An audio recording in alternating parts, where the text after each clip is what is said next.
Hi there. We've been talking about ideas that revolve around spatial dependency.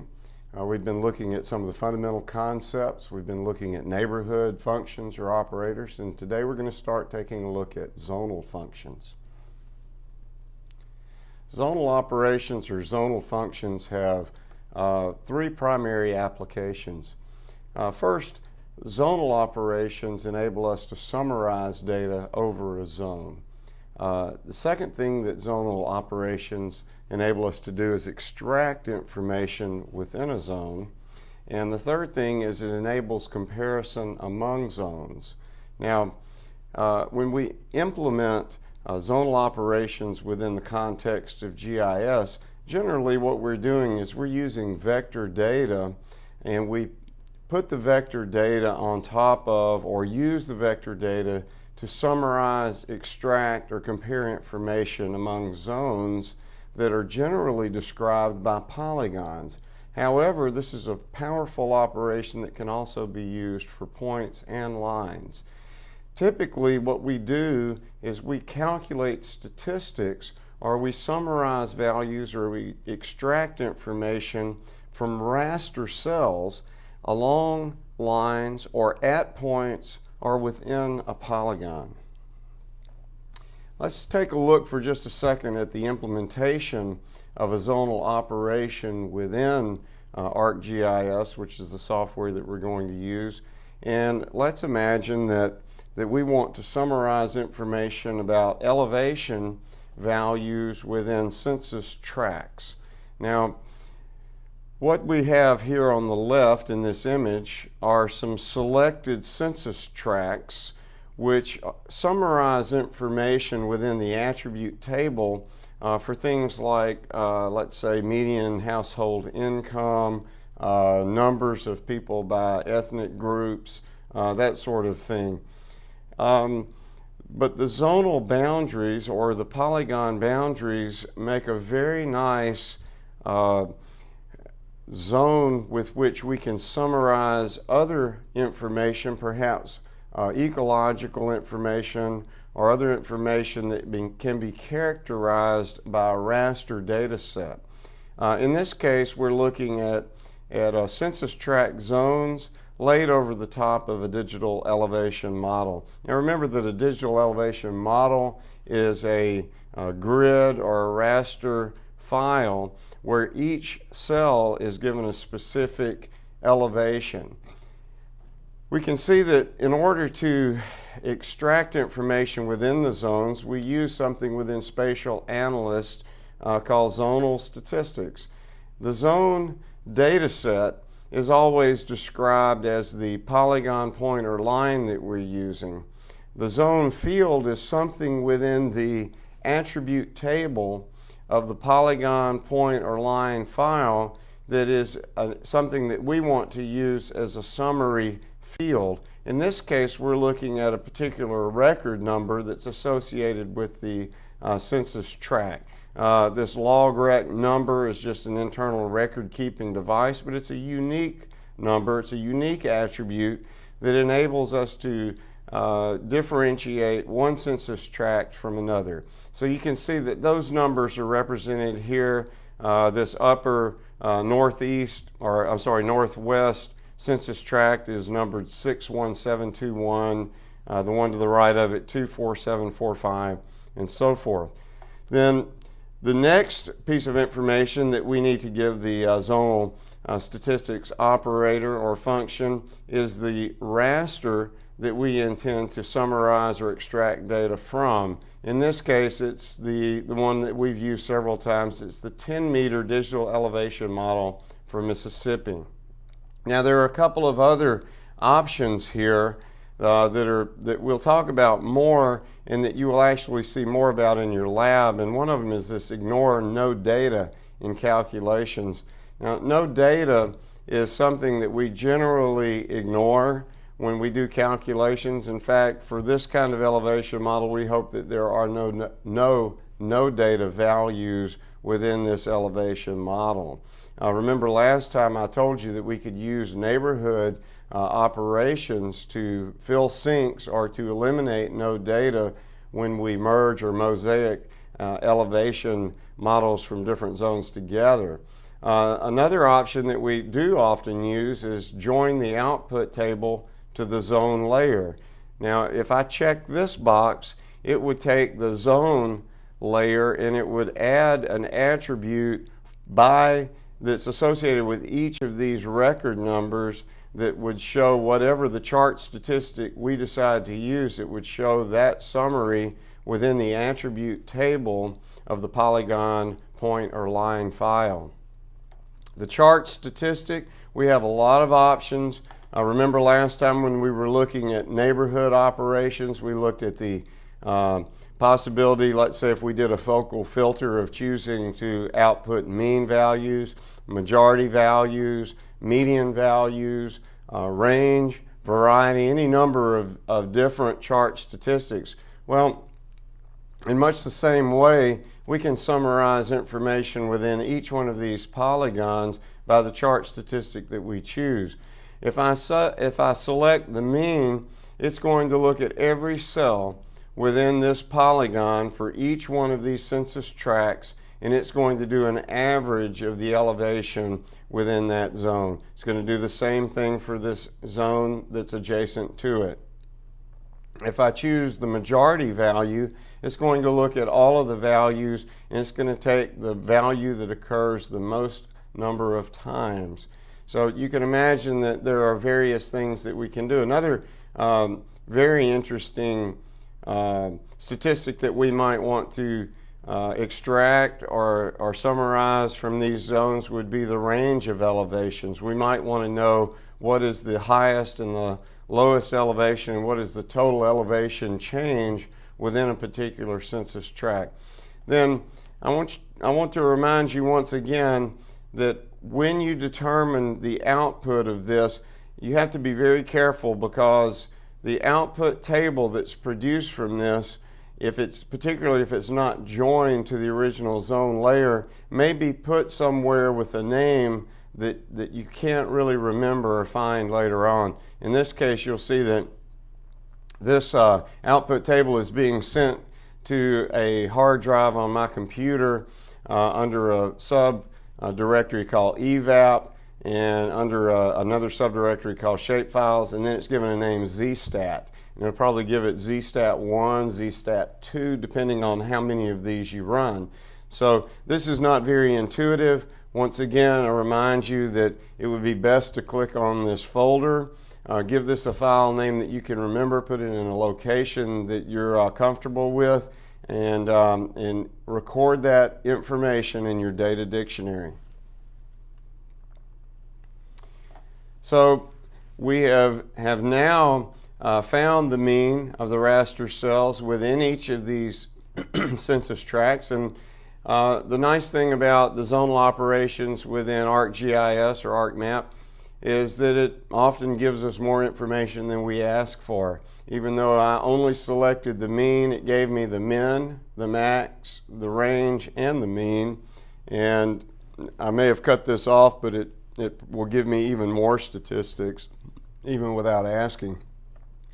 Now, we can see that when the output of this file is put into a table, that table bears many close resemblances to an attribute table that we might expect from any kind of polygon, point, or line file, except we will notice that there are some differences. Look at the field names across the header of this table, and we see that there's a field called OID. This is an object identification number, an internal number that your software gives each one of these census tract zones. You can see that it has been paired up with the zone 24742, 24745, 61721, and 61727. Notice also that it has sorted these values incrementally from the lowest to the highest, and then assigned the number 0, 1, 2, 3. Okay, so just some internal record keeping that your software does, and something that's important to keep in mind as you look at this table. Then the next column you see here is count. Count is the number of pixels or the number of raster cells that were used to calculate the mean. Obviously, this is the number that is going to be the divisor in doing the average of the mean elevation across each zone. Also notice that it has recorded the area of the zone. If you know and you should know what the projection that your map is in, if you know the units or meters, then you can rest assured that the area calculation will be in units of square meters. All right, so notice that we also have the min, the max, the range, and the mean. These are the statistics that were summarized by the software within each zone, and let's see how they vary. We can see that this zone 24742, which happens to be this smallest zone, also has the smallest mean. We can see that other zones like 24745, which is adjacent to it, have a higher mean value. There are a number of things that we can infer from this kind of information. We can also see, as we might expect, that within the smallest polygon, that the range of elevations is the smallest. We can see that the range in all the other polygons typically is greater. Now, if this were a mountainous area or an area, just because it's small doesn't mean that the range is going to be small, but in this case, all other things being equal, we see a fairly small range of elevation values. Another nice thing that the software does for you, in addition to summarizing the statistics by zone, is that it automatically makes a chart for comparison of census tracts among zones. And we can see the same thing that's reflected here in the mean column, and this is where, when we selected mean, the chart that it makes is going to be whatever statistic you chose. If I chose the range or the max or the min, then my chart, remember when I check the chart statistic, if I choose mean, my chart is going to be the mean. If I choose standard deviation, my chart will show the standard deviation range, so forth. All right, so we can see once again that it makes a nice chart. There's a legend here. The legend refers to the value, which refers to the record number for each zone that was originally chosen as the attribute. We can see that once again, this zone 61721, which is this largest one in the south, shows the highest mean elevation. It also is clearly shows a higher elevation than the other zones, and so we could assume that actually, if we look at this chart and we see that we go from 24745 and then we move to 24721, 24742 to 24745 to 61721 in terms of records. We're also seeing that there is a general elevation increase as I move from the northeast towards the southwest. Okay.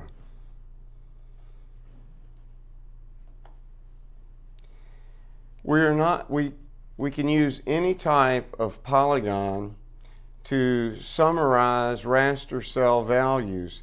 In the previous case, we looked at summarizing values for polygons that represented census tracts. In this particular example, we're looking at smaller zones that represent cities in Mississippi over this same area where we have those same census tracts, but now we're looking at smaller zones that are actually the municipal boundaries of each one of these cities. So this is strictly to show you that the polygon itself can be modified notice that we're now still getting the mean of the raster cell values within a polygon, and it's another instance, just another example of how we can summarize information within polygons that are laid on top of a raster data set. But we're not confined only to polygons. We can actually find the value of a raster cell at any point. Now remember that I told you when we were talking about the modifiable area unit problem and how scale influences the summarization of information. This is a very good example of how that works. When we looked at these cities, Mount Olive, Prentiss, and Bassfield, as polygons, and we extracted the mean values, we see that Mount Olive has a mean elevation of 337 feet or meters, 348, I believe these are feet, for Prentiss, and 459 is the mean value for Bassfield. Now, this zonal operation works just as well if we look at points, and here we're looking at what I would call the instantaneous occurrence of a single cell value, because even though these points look like they have area, as a matter of fact, they don't. Now, this is why scale is important. If I am trying to determine the mean elevation of the municipal area of Mount Olive, Prentiss, or Bassfield, I need to use the polygons. If I'm doing a more regional scale activity where I'm looking at extracting the elevation for cities all across the southeastern U.S. or nationally, then I might choose to just use points that represent each city. Let's look at how the instantaneous value, or the elevation at a point, differs from the elevation within the polygon. We see here that Mount Olive has oh, by the way, when you look at this attribute table, even if I select mean, you notice that there's the min and the max are equal for each city. There's no range. There's no standard deviation. We even have a column here called sum. So when we're only looking at a single cell value, the software will just return the same value for the min and the max, and obviously the range would be 0. So we can look at any of these values as a record of what the elevation is at a single point. Well, so Mount Olive has a mean elevation, which is really just the elevation at a single cell of 333. We see that if we look at the entire polygon, we have a mean of 337.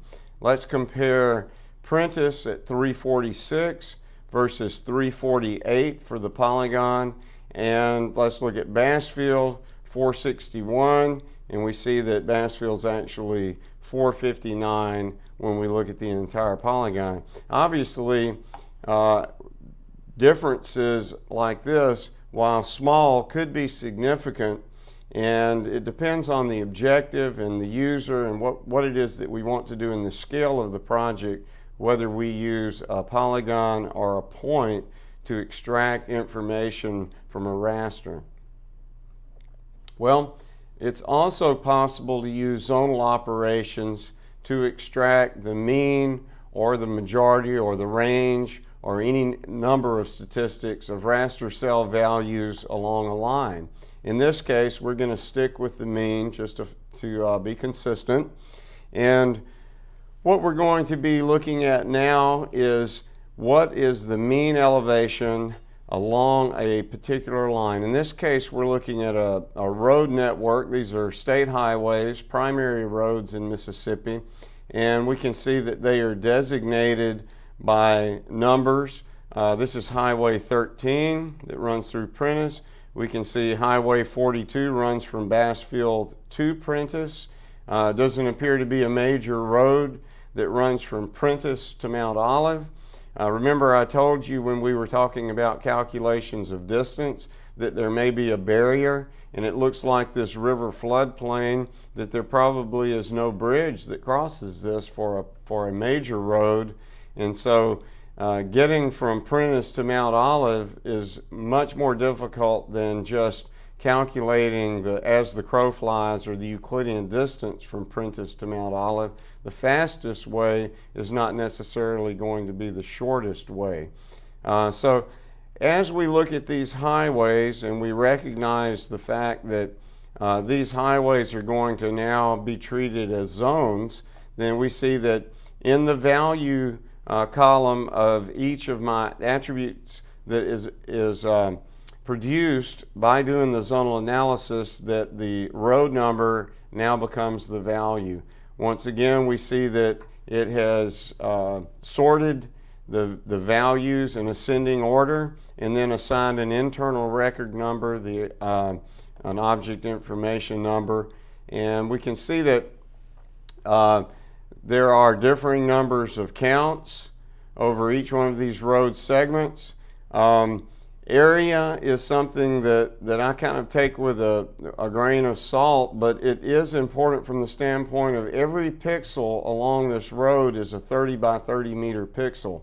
Now, the unfortunate thing about a raster data set is that those pixels might be staggered from each other, but they do have to connect. So everywhere this line segment, this road occurs, it's going to calculate, it's going to take the area of each pixel, in this case 100 meters for a 10 meter elevation model, and it's going to sum all of those pixels along this line, and that's going to be it's going to sum the area of each pixel. Let's make sure that we understand the difference between area and sum, because area is the square meters represented by each line, and sum is just the number of cells along the line.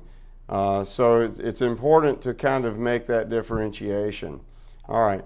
If we look at the mean elevation along a particular line, we can see that each one of these roads' mean elevation has been recorded, and we can also look at the chart that's produced and make some quick observations that, for instance, Highway 43,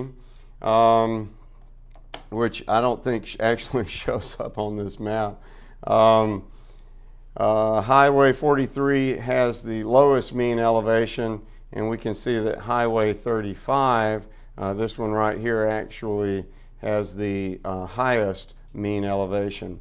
Well, that's just a quick look at zonal operations and how valuable they are.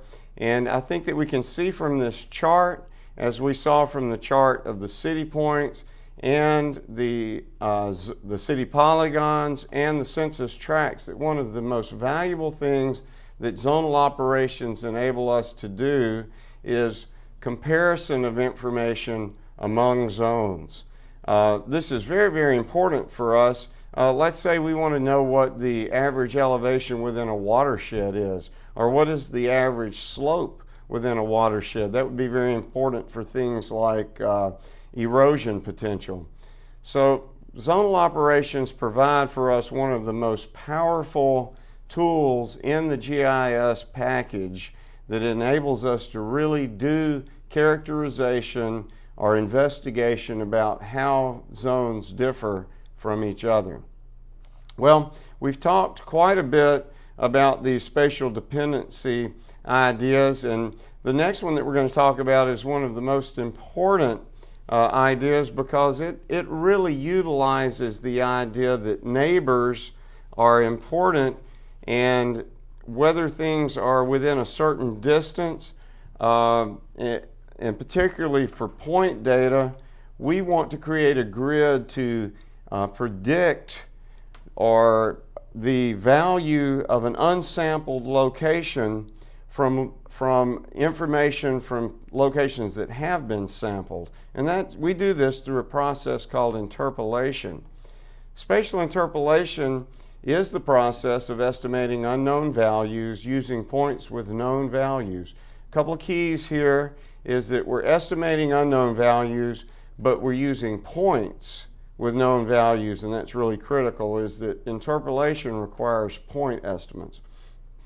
Spatial interpolation takes advantage of the good aspects of spatial dependency. Remember we talked about the good, the bad, and the ugly? And some of the good aspects are those things that near things are more alike than far things. This is going to be the most critical premise that we take into the idea of spatial interpolation. Finally, points of unknown values that are considered neighbors or near to points of known value allow us to invoke Tobler's law to advantage for estimating the unknown values. Remember that we talked about the idea that the concepts of neighbors or adjacency are sometimes user-defined, right? I could say that something is a neighbor or adjacent depending on how far away it is. There are other aspects of determining whether things are neighbors or whether cells or points are considered adjacent to each other, and we'll talk a little bit more about that. Different landscape properties that vary continuously across the landscape are suitable for interpolation. This is a critical point. If properties are not assumed to vary continuously across the landscape, then they're not suitable for interpolation. We're going to look at some examples of properties that exhibit this characteristic of continuous variation, and we're going to contrast that against properties that are not continuous across the landscape. So it's really critical that we examine landscape properties that we may be interested in interpolating and to help define our concept of what continuously varying properties are. Now, that continuously varying properties seems a little bit vague right now. We need to think a little bit about what continuously varying properties are. So let's talk about some things that we're familiar with to help us understand that definition. First of all, let's think about three major phenomena that we're familiar with: soils, climate, and population. Okay? Whether you have spent time in the field collecting soils, or whether you've dug in your flower bed and planted things, or even had a garden, you know that soils differ across the landscape. If I go dig on the top of my hillside at my house, I'm going to probably find a different kind of soil than if I go down next to the little creek and dig there. And we could expect that those soils might be different by name. They might be different in terms of their texture. They might be different in terms of bulk density. Bulk density is kind of a measure of the weight of the soil. Or they might differ in terms of pH. pH is considered the number of hydrogen ions in the soil is a measure of the acidity of a soil. So as we think about soils and we think about these properties, let's examine each one a little bit more in depth. I told you that the hydrogen ion concentration, which represents pH, is something that's measured on a continuous scale. Okay, it is something that tends to be measured with one decimal place, and you may have heard terms like a soil is basic or a soil is acidic, but we have a little better mechanism for representing the number of hydrogen ions, and it's a scale, the pH scale, where we would put a number like 4.5 or 5.2 or 6.0, and lower numbers represent higher acidic soils, and higher numbers represent more alkaline or basic soils. So the kinds of properties that this soil exhibits in terms of pH can be specified by hydrogen ions, and we consider it to be a ratio data set. Some people would say this is really an interval data set because a ratio would infer that there is a zero value. I'm not sure there is a zero value for pH, so we could possibly put this as an interval data set. At any rate, it is certainly a property that is measured with a high degree of specificity. Now, identify or look at the question of whether something like this varies continuously over the landscape. So if I went to that hilltop that I was talking about at my house, and I took a core of the soils and I took it to the lab for analysis, and I asked them to give me the hydrogen ion content, or the pH, the bulk density, and the texture, then the laboratory is going to give me those results. If I did the same thing in the creek area, I could get that same information, but I would expect that it would vary from the hillside to the creek. Let's say that I also took along the slope of the hill that goes from the top of the hill down to the creek, that I took a number of different samples and I had each one analyzed for each of these soil characteristics. I think you could probably imagine that while the soil pH, let's say at the top of the hill, might be a 4.5, and the soil pH near the bottom of the near the area near the creek might be a 6.0, that we would have some continuously varying pH from the top of the hill to the creek, and that we might expect values that range between the 6.0 in the creek up to the 4.5 at the top of the hill. This is what we mean by a continuously varying property. We would expect the same thing for bulk density. Bulk density is given in grams per cubic centimeter. This is really a measure of the weight of the soil. It's also kind of a measure of the firmness or the hardness. And we would expect the same kind of continuously varying bulk density as we move from the top of the hill down to the creek bottom. Okay, but let's think about this other property, texture. If I say that the units of texture are something like sandy, loamy, clayey, or some mixture of those, sandy clay or loamy clay, or a clay loam or something like that, then while texture is probably related and is related to bulk density and pH, it is not a continuously varying property from the standpoint of the fact that it's not measured with as grams per cubic centimeter or hydrogen ion concentration. Instead, it's given a name. This is what we would call a nominal variable. Okay, a nominal variable is one where if there's any order, or if the properties vary across the landscape, we would have to turn this nominal variable into something else in order to be able to interpolate it. Notice that pH and bulk density, I've given a check mark here into interpolate yes boxes, because I think we can see that they continuously vary across the landscape, therefore they're suitable for interpolation. However, when we look at something that is just a name, we really need a number to interpolate. So at each point location where I get a name of sand or clay, we really can't interpolate for changing sand to clay. Those are either yes or no conditions, and as a consequence, because they're named, we're going to say that texture in and of itself is not suitable for interpolation. Now, could I make this nominal variable into an ordinal variable?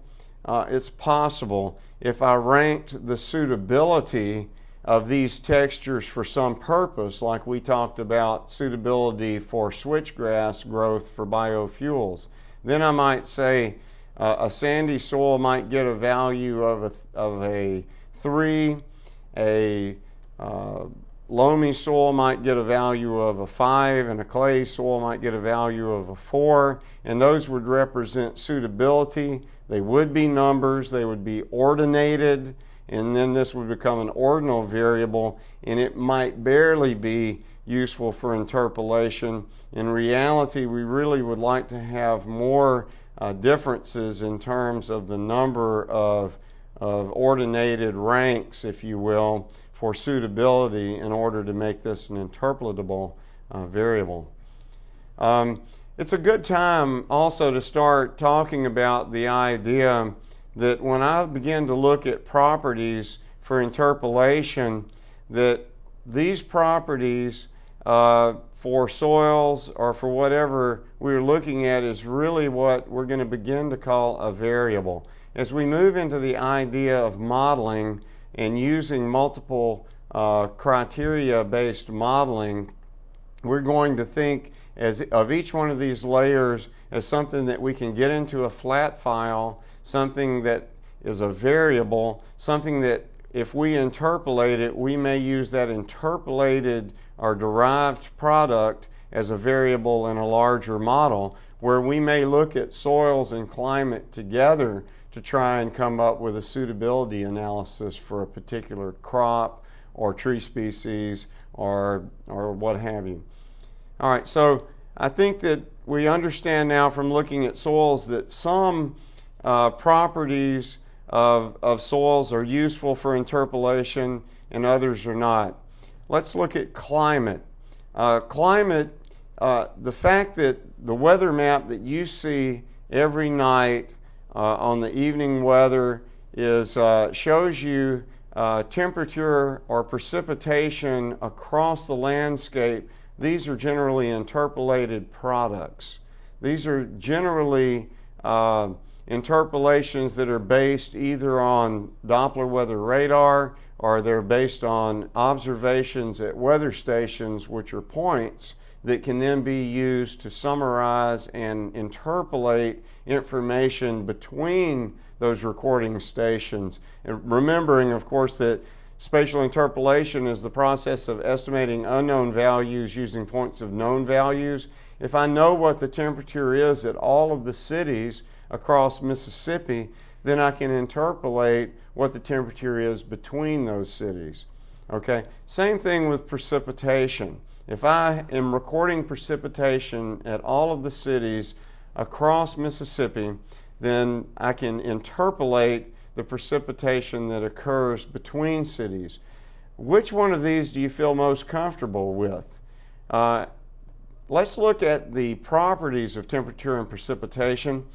Temperature is considered an interval measurement because we really don't have a baseline of 0 for temperature. And I know you're going to say, oh, it can be 0 degrees, but it can also be lower than that. It can be minus 10 degrees.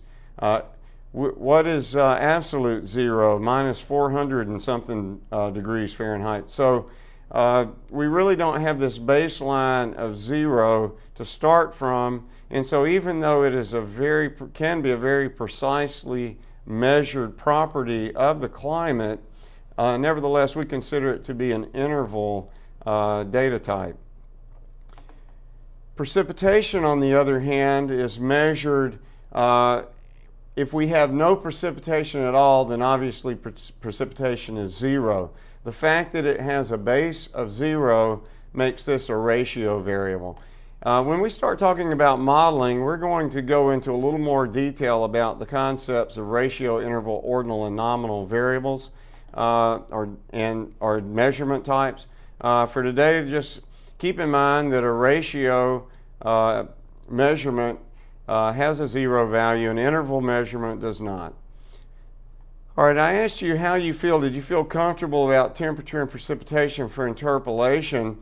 And one of the questions that we would like to know is, how does temperature vary over the landscape and how does precipitation vary over the landscape? And one thing that we can see or we can think through is the idea that precipitation might be more spotty in the summer, where we're looking at more convective events like thunderstorms.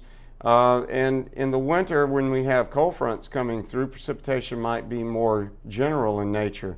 So the fact that we have, if we're interpolating precipitation from various precipitation records at weather stations, then we probably feel a little bit better about interpolating precipitation in the winter than we do in the middle of the summer. Temperature has a tendency to be variable across the landscape too. We might talk in a little while about the idea that temperature We talked about correlation. Remember that as you move from the equator towards the North Pole, the temperature tended to decrease. So we can use that information in interpolation, and we have some special techniques that we use where we know, for instance, that gradients or directional information exists that helps give a better idea of how temperature changes as we move in a particular direction across the landscape. I think these are fascinating things to think about, and the GIS capability enables us to take into consideration some of these differences in the way temperature is oriented with respect to direction. If we are looking at temperature or precipitation, we feel pretty good about interpolating them because they are measured values. Whether it has a zero or not, we still believe that because of the continuously varying nature of these properties across the landscape that we can interpolate them. I think again that we can think of temperature as being more continuously variable than precipitation, particularly in the middle of the summer. Nevertheless, those maps that you see on your weather, other than the Doppler weather radar, which are actually radar images, are usually interpolated products. Now, what about the presence or absence of rain? If places are only recording a yes/no, is it rain or is it not rain, then again we're talking about a nominal variable. So just the presence or absence of rain is no good for interpolating across the landscape. We could keep up with the number of times that it rains as a yes or no variable over the year, and then look at the probability of rain over a certain amount of time and turn this variable at each city into the probability of rain as a measure of the number of times it rains, let's say each year divided by 365, in which case we could actually modify this yes/no variable to a measure that we might think continuously varies across the landscape and interpolate it. This would give us some information on what annual rainfall patterns might be. We could do, of course, the same thing by summing the total amount of rainfall in a year, but I think it would be also interesting to calculate the proportion of rain as a proportion of the number of days that it rains out of a year and interpolate that. So you can see that when you first look at a variable, it's very important to assess how that property meets our criteria of being continuously variable across the landscape, how it is measured. Is it a nominal, an ordinal, an interval, or a ratio data type? And then make the decision on whether or not these variables are actually suitable for interpolation. Let's look at population. Population is a very interesting variable. Population can be summarized in a lot of different ways. I could get a county population, city population. I could look at the density of population, which might be something that I use my zonal function to acquire, where I count the number of people per census tract, in which case I would have density by zone. If I'm just counting population, this is sort of again kind of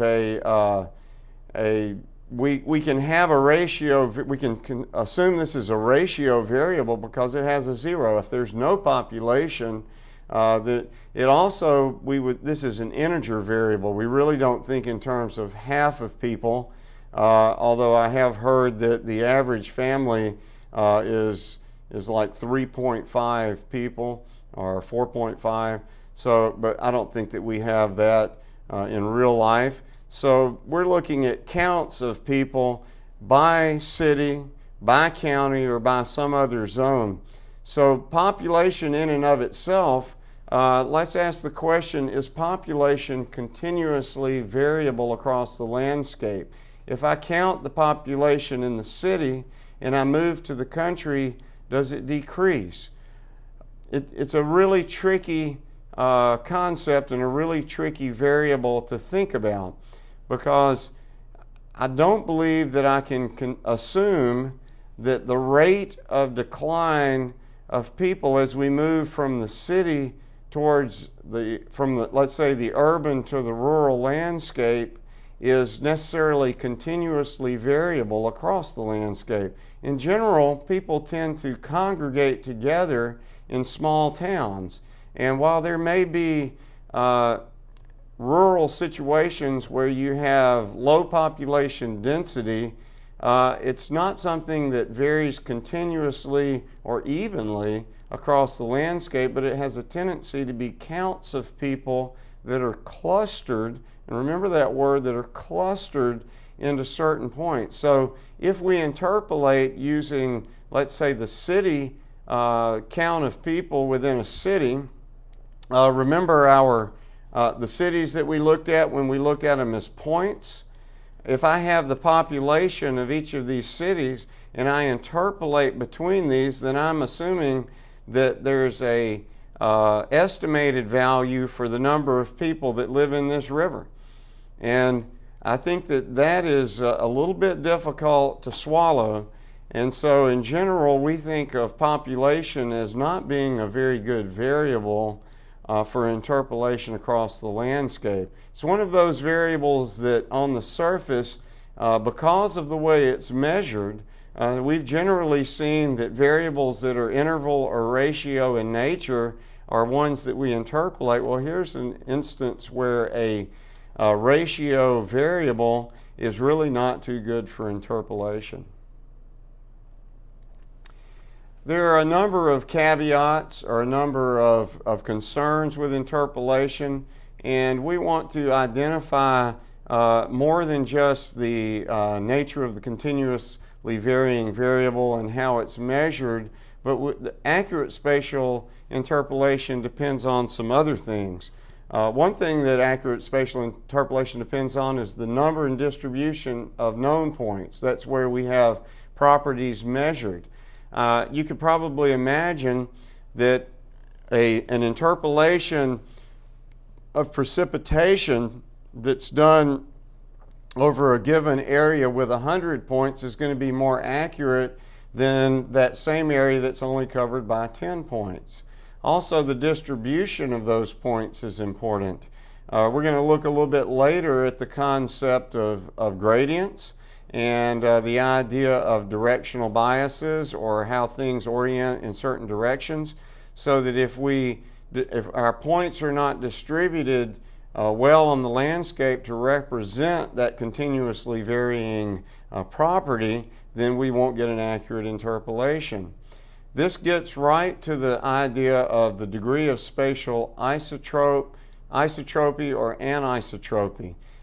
Things that when we use the word iso, we think of things like isolines. Isolines are for instance, temperature lines or contour lines. They are lines over which the properties do not vary. Conversely, anisotropic conditions or anisotropy would be varying conditions. Also, we're very interested in the rate of change in properties. Remember when we used our neighborhood to calculate slope, what we were really looking at was the change in the x direction and the change in the y direction. And the rate of that change is what enabled us to calculate the slope. In the case of interpolation, what we want to know is if I move from north to south, how isotropic or anisotropic is the property that I'm measuring, and how quickly does it change as I move north and south. Very, very important. Finally, this goes hand in glove with the idea of whether we are looking at global or local variation. Once again, the modifiable area unit problem rears its ugly head in that if we're doing interpolation globally, and by that I mean in a very general or large sense, or whether we're trying to interpolate for very specific local variation, we need to understand and know what the number and type of points are that we need to acquire in order to do interpolations that are either very general in nature, which tend to wash out local variation, or very specific and information locally, which would probably require a lot more points and a lot smaller search distance for our interpolation if we want to maximize information about local variation. We're going to talk about several interpolation methods. We're going to begin with something called inverse distance weighting. We're going to then talk about another very unique interpolation method called splining. And what I'd like to do right now, I think we're at a good stopping point for this lecture. We're going to come back and we're going to take up the concept of inverse distance weighting the next time we meet.